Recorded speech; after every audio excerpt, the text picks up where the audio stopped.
Hello, I'm APXToyCat and welcome back to the video. Today we're talking about some of the new mistakes I still make in Minecraft to this day. The reason this comes up is because I was recently watching one of my old videos. It was for a video, you might have all seen it, and basically I realised I made the same exact mistake using crafting tables 4 years ago that I still make today, and I realised, you know, we need to learn from some of these mistakes and at least try and fix them, and even if I can't personally fix them, I'd like to at least teach you why they're wrong, so maybe if you do these yourself, you can learn from them. Or you can just laugh at me and say, ha, Toycat does this newbie thing I don't do, and either way, hopefully you do enjoy today's video. So if you do, please do like the video and let me know, because it helps out the channel a lot, and lets know you do like this sort of thing. But let's get straight into it already, shall we? And let's start by talking about the first new mistake I make. It's the one that actually inspired this video, and it's to do with crafting tables. So basically, the way automatic crafting works on console, it's pretty cool for a few ways, but one of the things about it is I'm not very, I guess, observant of the inventory, which is that bottom right thing you can see there, and it means what I'll often do is if I need a crafting table, I'll just spam it a few times, and I'll end up with a few crafting tables. This is worse when you're trying to get a specific number of planks, or when you need a specific number of sticks. Sometimes I'll use my entire wood stack making that, and basically the problem I have is using up way too much wood or way too much something on crafting tables, or just on doing something like that. So the pro tip here is always check exactly what you're doing and just press the A button or the X button the number of times you actually need to, and that seems like it's really simple, but again, I've made the mistake pretty frequently and pretty recently too. So yeah, one chest, oh look, that's a single chest right there. One crafting table, well that's our fifth one, but you get the point.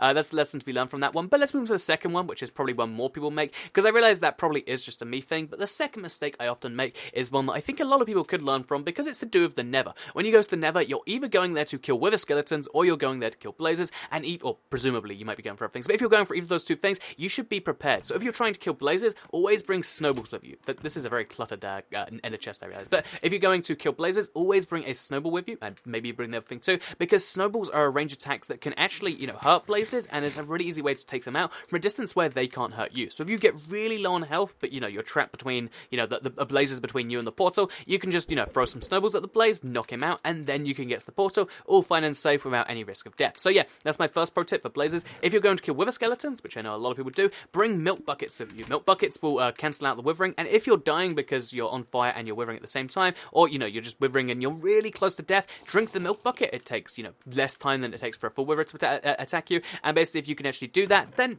pro tip, you might just live, and it's something that's actually saved my life a few times. But yeah, I still don't remember to bring both these things with me, and it's something you should do. When you go into the Nether, bring snowballs, bring milk buckets, and yeah, for the most part, bring both, and you'll do pretty well. But that's a new mistake that I still make. That again, it's just some items that could really help me out, but I don't bother bringing. And yeah, that moves us into the third new mistake I make, to do with the bow. So the bow is actually, you know, it's something I've been trying to master for a while now, but yeah, there's still a few, you know, pretty easy mistakes to fix that I still make, and I think most people do make, because when it comes to putting back the bow, you know, a lot of people do something like this, where it's like, oh, there's a guy there, fire the arrows. But something you know, I really need to remember is that basically there are 3 states of the bow. There's you know, light charge, there's medium charge, and there's strong charge. And the strong charge, which is all the way drawn back, SP all the way like this, is 9 times as much damage as the light charge. So even if you fire, okay, so if you fire one of these arrows and it hits, it's the equivalent of doing this 9 times and hitting every single one of them, which is pretty crazy, right? And yeah, that's the pro tip here is what I usually do is I'll assume it's drawn back when I get somewhere like there, for instance, but you have to go all the way when you're drawing back your bow, and even if you waste an extra half a second, or, you know, a full second even,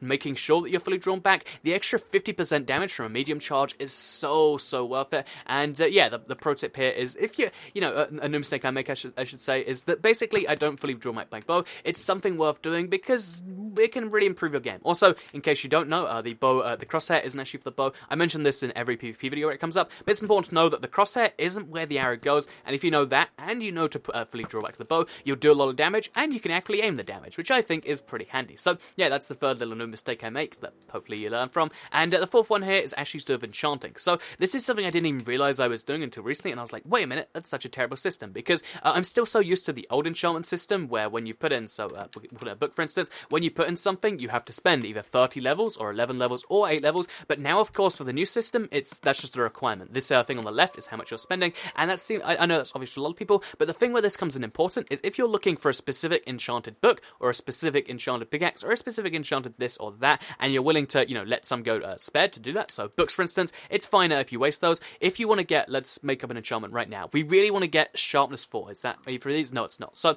instead of going for flame 1, which is kind of valuable but not really really worth it. Instead, we go for efficiency 1 and we spend the least we can, because then all we need to do is get another level back and we can come back and try again. So let's say we were, we were at 30 before, now we're at 29. We just fill up the rest of that XP bar, then we can come back here, and then we put the book in again, and we put some lapis in again, and then we've got a chance of trying to get sharpness. And if it doesn't happen, oh, we can go with knockback because it's so cheap. Then we try again, and so on and so forth. And this is the easiest way to get the particular enchantment you want, because you can cycle much faster. What I do before is use the most expensive one, but yeah, the reality is you want to make sure that you use the cheapest one if neither of these two are good. If this is okay, protection 2, maybe I want that, and then go for that. And yeah, when it comes to enchanting, you just need to realize that going for a level 1 enchantment will reset them, and therefore it's pretty good in that way. So yeah, that's the pro little tip right here.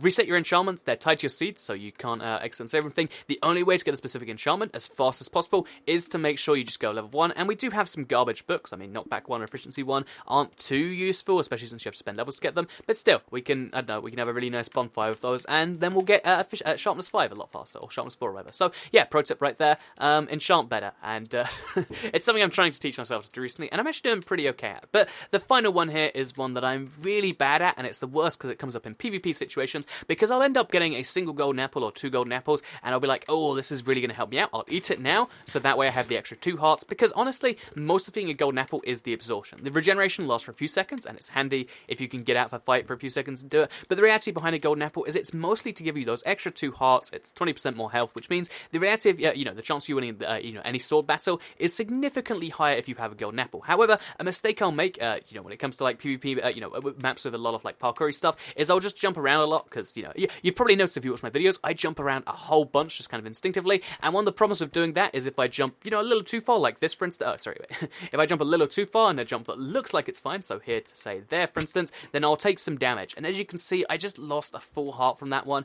and this is this is kind of problematic, because it means I lost a full 50% of my advantage from this amazing item just because I wasn't parkouring carefully.